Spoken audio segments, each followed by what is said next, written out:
Greetings. Imagination is the only reality there is. You see, your true essence is spirit. Your spirit having a human experience. And anything that you would ever achieve in this world, it had to first be a thought, it had to first be an idea, it had to first be imagined. And the reason for that is because God in man is man's imagination, man's awareness of being. You see, you cannot hear me or see me if you are not aware, if you are not conscious. That is why when your thoughts perish from this dimension and they think you are dead, you're actually in another dimension. That is why you can go to bed and you can dream and see people who would have passed on, and they all seems to be very much younger. So even if they pass at the age of 90, when you see them, they will look about around 18 to 20. And it is because the dreamer in you is God. So when they say God don't sleep, it is because it's the dreamer in you. So you have a physical and a non-physical self. Okay? Your non-physical self is your God self, your imagination. You see, your imagination can form, shape, mold, it can reform and reshape also. So when you read in Jeremiah 18 about the potter, it is your imagination it is talking about. You see, when religious people go to church and they give praises to God and they give testimony of things that they would have on in this life, and they say it was God who blessed them with those things. Okay, if we look at the aeroplane, we look at the automobile, we look at the telephone, we look at the radio, we look at the television, we look at the internet, we look at all of these science and all of these things that come from science and technology. Most of the time religious people separate it from spirituality. But all of these things, they were first a thought, they were first an idea, they were first imagined. So if they're saying that God blessed them with these things, who blessed the person with the idea to come up with it when it wasn't even here before? And that person had to believe alone. And though people may have doubt him and do not believe in him, he had to believe in himself.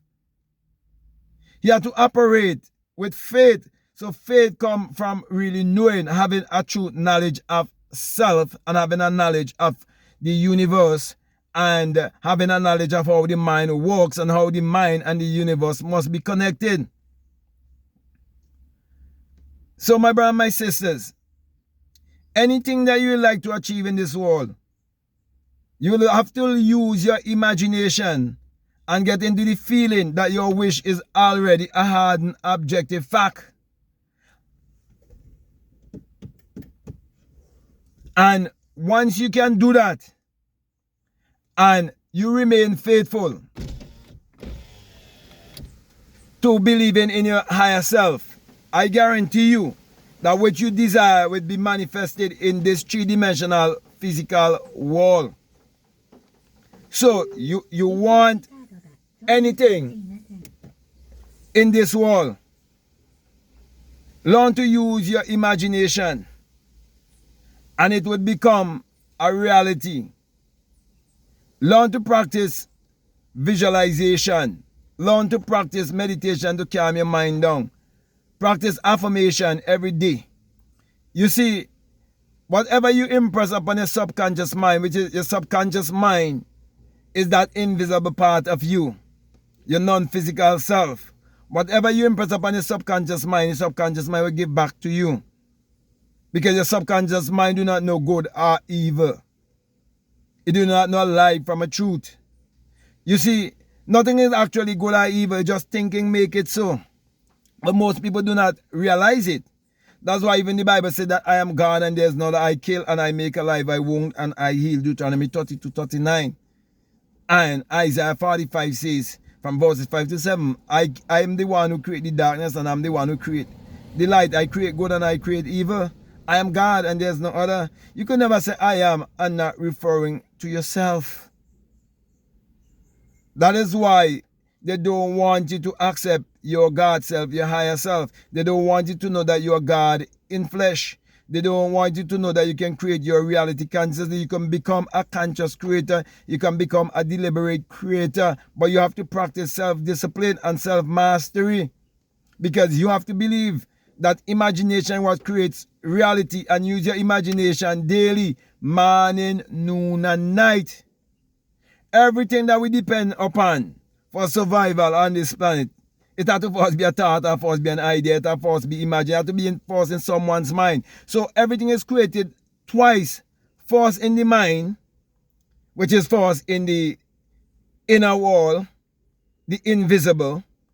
Then it's manifested in this visible, three-dimensional physical wall of matter, where we can contact it by the five senses. But you have to learn to tap into the sixth sense. And you have to learn to utilize the fourth dimension. You see, we're trapped in three dimensions. But you have to go into the fourth. You have the fourth, the fifth, the sixth, the seventh, right up to the ninth, because there's no number higher than 9. And so you have to tap into your higher self to know that the Savior is within you, because in you is the saving power. You have to know that the Redeemer is within you, because within you is the redeeming power. So imagination is greater than knowledge. Imagination and the power of imagination is the greatest discovery that you can discover in this world. Many people like to testify and say, since they found their Lord and their Savior, which they're referring to some Lord and some Savior outside of themselves, and they believe it is some entity outside of themselves, because they read the Bible and they're taking personification for persons and they're taking allegory for history. And so they will testify and say, since they find their Savior, how their life has been better. Yet these are the people who end up being borrowers and not the lenders. They end up being beneath and not above. And so they fool themselves, because the very Bible says the rich ruleth over the poor, and the borrower is a slave to the lender.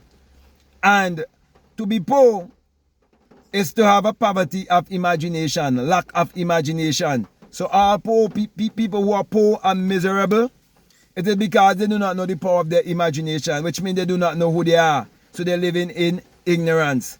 So my brother, my sister, I'm saying to you, it's time to get rid of the ignorance. And all you need to take away from this video is to learn to practice, to use your imagination morning, noon, and night, and visualize your life whichever way you want it to be.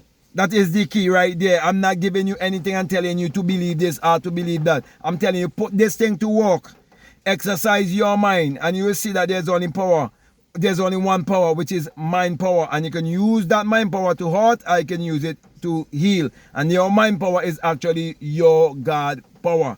And your common sense is your God sense. Please use it and stop giving your power away. It's time for you to take back your power by knowing who you are. Your God in flesh. You can either accept it or reject it. But remember, you still have to use your mind to disagree with me when I say that the Bible is a book of mind science, and that it addresses the human mind and must be interpreted psychologically. Therefore, God in man is man's awareness of being, man's imagination. And you have to use your imagination to disagree with me. You have to use your imagination to even believe in God. So, with that being said, my brother and sister, I want to thank you very much for listening to me. I want to say to you, if this is the very first time that you listen to me, what I'm saying, if it makes sense to you, if it really resonates with you and you haven't subscribed already, I definitely want to encourage you to subscribe, to like, to comment, and to share this video. Also, if you like to follow me on Instagram, you like to follow me on TikTok, you can definitely follow me at Black Mad Guru. And I will also encourage you to get my latest book, which is The Secret Vagina Mystery of the Virgin Birth, the secret portal. You see, you can bring forth psychologically, you can bring forth spiritually, and you can bring forth physically, but they only teach you about how you can bring forth physically. That's why everybody believes that the story of Mary, Jesus and Mary, that it is literal and secular history, and everybody only can see fornication and adultery in the physical realm only. They can't see it in the psychological and spiritual realm. They're blind to that. So I definitely encourage you to get that book and wise up. Also get Spiritual Recipe for Better Living and my other books like Your Mood is Your Fortune, How to Turn Water into Wine, Meditate to Eradicate Poverty, the 66 Books of Magic, the Overcomer's Bible, where Jesus has been omitted and there's a blank space for you to write your name, which is I Am. You have access to all of my books and my journals. Okay? Also, if you'd like to become a part of my Patreon community, you're most welcome.